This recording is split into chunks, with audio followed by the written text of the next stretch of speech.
En primer lugar, es que ricasco a la Fundación Sabino Arana por este acto y por la invitación y la posibilidad de participar.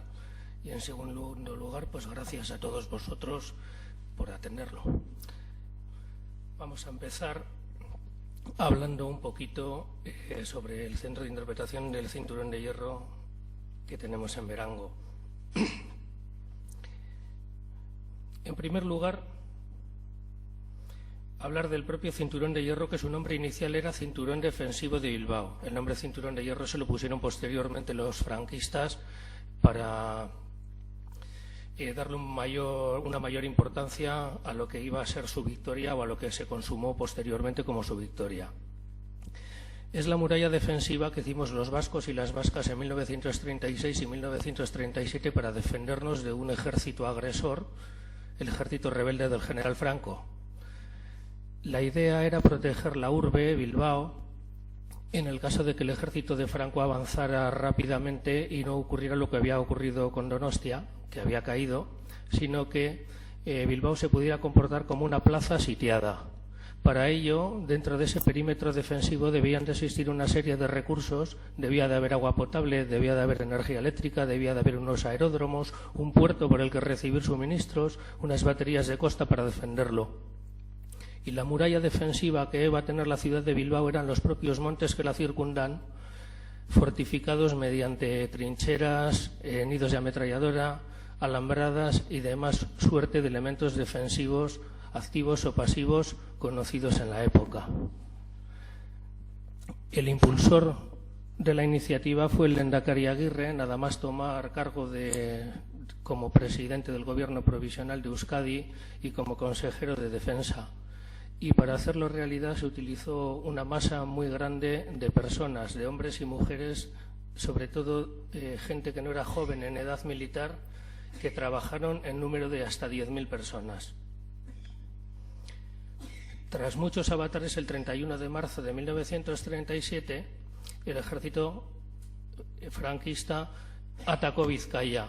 Para entonces, uno de los principales responsables de la obra, una de las personas que estaba a cargo que estaba por debajo del máximo responsable, que era el teniente coronel Montauz, el capitán Goicoechea, había cambiado de bando, dando toda suerte de información al enemigo. Ya anteriormente también había sido detenido y ajusticiado otra de las personas máximas responsables de la construcción de todas estas obras defensivas, que era el capitán Murga. Es decir, que de los dos colaboradores que tenía el teniente coronel Montauz, los dos de alguna manera colaboraron de manera consumada con el bando del general Franco en darle conocimiento de dónde estaban las defensas. De esa manera, el día 12 de junio de 1937, en una franja de 2,5 kilómetros, una fuerza armada de 110 aviones, 200 cañones y 12.000 soldados enemigos rompieron el cinturón de hierro, con lo cual la suerte de Bilbao estaba echada y Bilbao cayó el 19 de junio de 1937.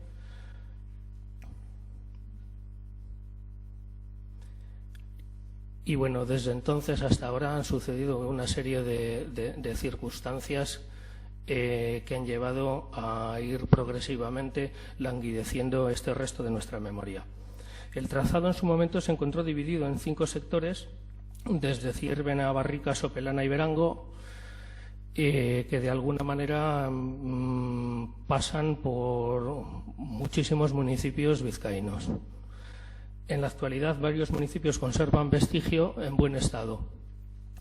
Es de decir que en la posguerra, durante la época de la autarquía económica del régimen de Franco, cuando las incipientes Naciones Unidas, después de ganar la Segunda Guerra Mundial, desistieron de atacar la dictadura franquista y esperaban que el régimen franquista aislado cayese solo, el régimen discurrió modos económicos de reciclaje para poder mantener de alguna manera su precaria industria. Era la época del gasógeno, de los sucedáneos y del reciclaje del hierro.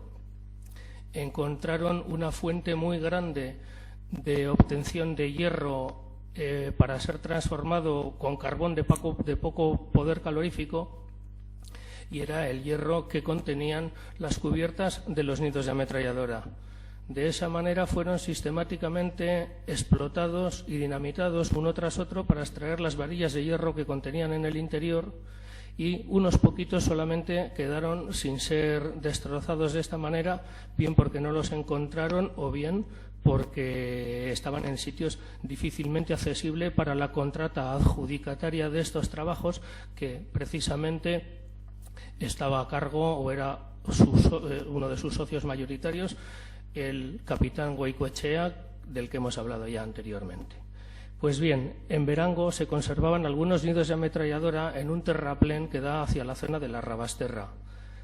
Hacia 2006, con la construcción del corredor Uribe-Costa, por ignorancia se destruyeron algunos de estos nidos de ametralladora a fin de cortar una loncha a lo que es el terraplén, al monte, para crear una franja de seguridad para lo que era la autovía. Pero a raíz de unas noticias en prensa, uno de esos nidos de ametralladoras se salvó. Ese nido de ametralladora es el que ahora conservamos en Areneburu y el que, como luego comentaremos, se ha puesto en valor.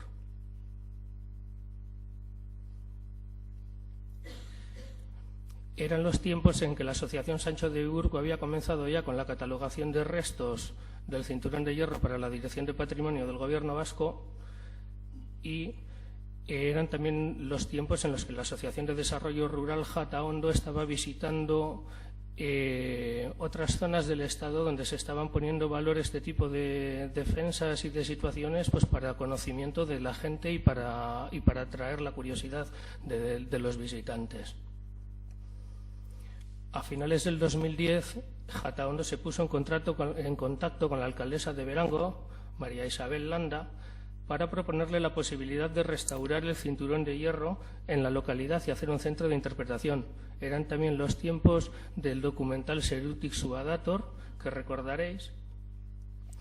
Y comenzada la siguiente legislatura, en octubre del 2011, desde el área de turismo se redactó y entregó el proyecto inicial, que se aprobó en abril del 2012 en una comisión municipal en la que los 5 partidos políticos que están presentes en el Ayuntamiento de Berango, por unanimidad, vieron con buenos ojos la creación de este proyecto. Para entonces ya se había contactado con la Asociación Sancho de Biburco para contar con su colaboración para la redacción de los textos de los paneles, en los que ya había experiencia en otros municipios, así como para la cesión de la colección de objetos hasta el final de la legislatura, con la posibilidad también de un año más de prórroga. La idea en un primer momento era hacer un centro de interpretación, o sea, encontrar un lugar específico para este centro de interpretación, pero la situación económica no lo permitía, con lo cual hubo que habilitarlo, o ha habido que habilitarlo provisionalmente, en la planta baja de la Kulturetxea Berangoeta de Berango, aprovechando un espacio aproximadamente de unos 70 metros cuadrados. E intentando aprovecharlo lo mejor posible. Paralelamente a lo que era la creación del centro de interpretación, comenzamos con la restauración del nido de ametralladora. Esto ocurrió en mayo de 2012. Se restauró el nido de ametralladora de Areneburu. Lo primero que se hizo fue darle una figura de protección, por lo menos local, en el plan de ordenación urbana, para que nadie se haga un chalet encima de donde está el nido de ametralladora. Y buscamos un acuerdo con la propiedad, pero claro, había una cosa curiosa.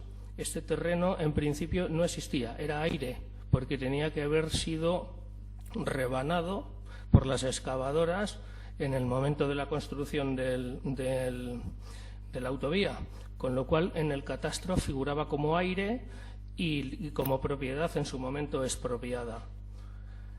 Lo que hicimos con la brigada de obra del ayuntamiento fue hacer una limpieza exterior y sembrado, una limpieza interior y de grafitis, colocar un cierre antivandálico y hacer una decoración con sacos terreros que por lo menos hiciera pararse a la muchísima gente que suele pasear por esa zona los fines de semana. Os comento que pasa por el GR280, un sendero de gran recorrido que utiliza muchísima gente, y el hecho de colocarlo de esta manera, aun a riesgo de que nos tiren a veces los sacos, pues por lo menos la gente se fija en él, se detiene y pues lo mira. Y luego también lo que hicimos fue señalizarlo con paneles informativos.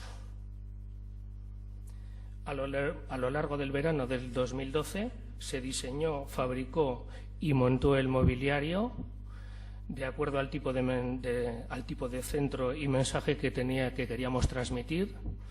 Lo hicimos bastante rápido, pero creo que también de una manera bastante acertada con Heracus. Y seguidamente se colocaron los objetos, los paneles, las colecciones que iban a componer la parte suplementaria a la información escrita, es decir, la parte plástica, la parte de época que acompañar a la exposición. Y finalmente, en septiembre del 2012, el centro quedó montado. Y como entendemos que se trata de un espacio para la memoria, aparte de ser un centro de interpretación, le llamamos Memorial del Cinturón de Hierro, a semejanza de los memoriales que hay en otros sitios, como puede ser en Normandía o en las Ardenas o en sitios parecidos, pero que hacen referencia a otros conflictos, en este caso de la Segunda Guerra Mundial. Y el área de turismo del municipio se hizo cargo de la gestión futura del centro. El 22 de septiembre del 2012, 75 aniversario de la Guerra Civil en Euskadi, fue inaugurado el Memorial del Cinturón de Hierro y comenzaron sus actividades. Algunos de los que estáis aquí ahora estuvisteis ese día, el día 22 de septiembre de 2012. Y luego ya posteriormente, el día 26 de noviembre, nos vimos reforzados pues recibiendo un premio Hemendik de Deia. Abajo tenéis a la alcaldesa de Berango durante el acto. Y desde un primer momento el centro de interpretación pues ha sido promocionado. Hemos intentado promocionarlo dentro de lo que cabe, dentro de nuestras posibilidades, todo lo posible para que la gente vaya a verlo. Entonces, ha habido iniciativas municipales como pueden ser trípticos o comarcales de Uribe Turismo o a nivel pues de Vizcaya, pues como Museoak Barrutik o Bizkaikoa, para promocionar este tipo de actividad que ofertamos. El museo es gratuito. En el día a día se abre por la mañana y por la tarde. Lo tenemos que abrir dentro del horario en el que está abierto el aula de cultura y dentro del horario de las personas, de los trabajadores del área de cultura. Los sábados por la mañana se realizan visitas guiadas a particulares o a colectivos. Los colectivos pueden ser sociales, culturales, deportivos, colonias de verano, estudiantiles, académicos, a todo aquel que lo solicita y reúne un grupo de unas 10-15 personas. Las visitas guiadas son gratuitas. Incluyen una visita guiada al museo o al centro de interpretación, en la exhibición de un cortometraje y una salida a ver los restos del Cinturón de Hierro que se conservan no solo en Berango, sino también en Sopelana, no solo en la zona de Areneburu, sino también en la zona de Urkomendi. Como he dicho, también son gratuitos y lo único que tiene que gastar el visitante es tiempo, 4 horas dura aproximadamente. Y se hacen con cita previa. Desde su apertura no hemos recibido muchísimos visitantes, pero yo creo que sí unos cuantos. Ha sido visitado por casi 3.000 personas, pero de esas 3.000 personas, 1.000 aproximadamente se han acercado a través de las visitas guiadas. Estamos hablando que desde el 22 de septiembre se han hecho 56 visitas guiadas para todos esos particulares y esos colectivos que os he comentado anteriormente. Y aquí tenéis una muestra de 6 de esas visitas guiadas con 6 tipos de colectivo diferente y un poquito en las distintas fases de lo que suelen ser las visitas.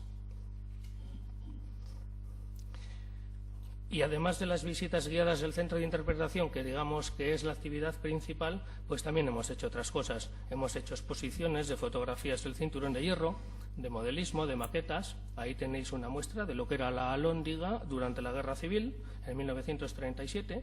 También ha habido conferencias pues, del Día de la Mujer, hablando sobre las mujeres durante la Guerra Civil en Euskadi. E incluso también hemos participado en las Jornadas Europeas del Patrimonio, con conferencias, con debates, incluso con una recreación histórica en la que participó el grupo de reconstrucción de recreación de Sancho de Beurco. Y por supuesto, como he dicho antes, es un lugar para la memoria, por eso es el memorial. Arriba tenéis la fotografía de un grupo de personas mayores, entre las cuales está uno de los últimos egudaris del Batallón San Andrés, Pablo Uriarte, que está en una residencia de ancianos de Munguía, o la visita del Club Clarión, del Club Ciclista, que hizo un viaje en bici desde Bilbao hasta Barcelona para rendir homenaje a las personas que combatieron en la Guerra Civil, o la visita de Eusko Gaztedi, de Egi, en homenaje al Cinturón de Hierro que tuvimos también en el año 2013. También atendemos colaboraciones porque entendemos que también el Memorial del Cinturón de Hierro es un centro para la colaboración. Pensamos que no solamente tenemos nosotros memoria, sino que todos los demás municipios también tienen memoria. Y por eso Derio, Bilbao, Munguía, Galdakao, Gorliz, Sornocha, Barakaldo y otros que nos han solicitado conferencias, pues en la medida de lo posible y dentro de lo que la agenda lo permite y la producción lo permite, pues también hemos atendido. Y ya por último, la colaboración pues ha extendido a otros proyectos audiovisuales, a blogs, a libros que se están escribiendo en este caso, o a proyectos audiovisuales, como he comentado. Ahí tenemos el caso de Chema Salcedo cuando estaba preparando el documental sobre su padre, Aita, o el libro Arratia Posta Txartelean, de Jon Uruchurtu, sobre postales de Arratia, entre las cuales había algunas que tenían que ver con la Guerra Civil. Bueno, y también, ya independientemente de este tipo de colaboraciones, como la Guasen Gudari Danok, bueno, pues sin ser la actividad del centro, cuando alguien se acerca y quiere saber algo sobre algún familiar, no se le dice, no, vete a otro sitio. Si tenemos la información, se la damos, y en algunos casos, pues hombre, ha habido 3 o 4 colaboraciones en este sentido, y otras tantas colaboraciones, pues a estudiantes que quieren tener alguna documentación para hacer un trabajo de fin de curso, o gente que quiere recibir alguna documentación para poder hacer un artículo de periódico o de prensa y demás. Y hablando de prensa, en lo referente a la repercusión mediática, no vamos a decir que haya sido excesiva, pero sí estamos contentos con la repercusión mediática que ha tenido el centro. Estamos hablando de cerca de 60 apariciones en prensa y otras varias en radio y televisión, y así como en redes sociales. Para nosotros todo esto es muy positivo y ello nos anima a seguir adelante en este proyecto de memoria histórica. Y eso es todo.